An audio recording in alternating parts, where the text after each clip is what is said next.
नमस्कार, मनियारी न्यूज में आपका स्वागत है।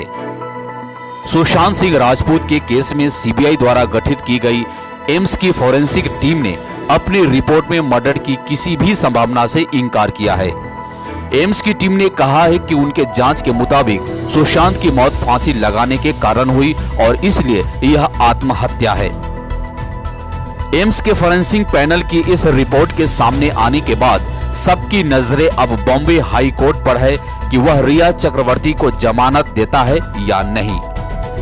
ड्रग्स केस में हाई कोर्ट ने रिया चक्रवर्ती, उनके भाई शौविक चक्रवर्ती और अन्य 3 लोगों की जमानत याचिकाओं पर फैसला सुरक्षित रखा है और यह अगले हफ्ते आ सकता है। रिया चक्रवर्ती और उनके भाई शौविक की तरफ से केस लड़ रहे वकील सतीश माने शिंदे ने कोर्ट में कहा था कि उनके क्लाइंट के खिलाफ कोई ऐसा मामला नहीं बनता है जिससे कि जमानत नहीं दी जा सकती है। उन्होंने कहा कि रिया और शौविक पर लगाए गए आपराधिक साजिश के साथ ड्रग्स की ट्रैफिकिंग के लिए फाइनेंसिंग के आरोप रिया को जमानत देने के खिलाफ काफी नहीं है।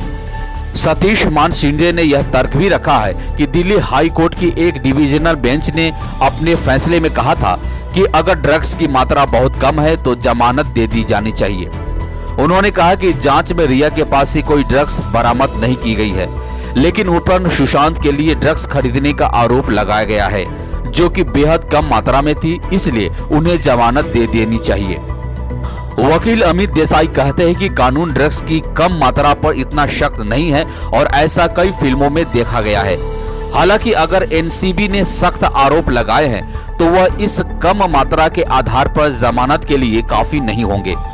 मुंबई के एक अन्य वकील प्रणब भडेला ने कहा है कि एनसीबी के केस में मामला ड्रग्स की बहुत कम मात्रा दिखता है, इसलिए जमानत मिल जानी चाहिए। फिलहाल इस खबर में इतना ही। धन्यवाद।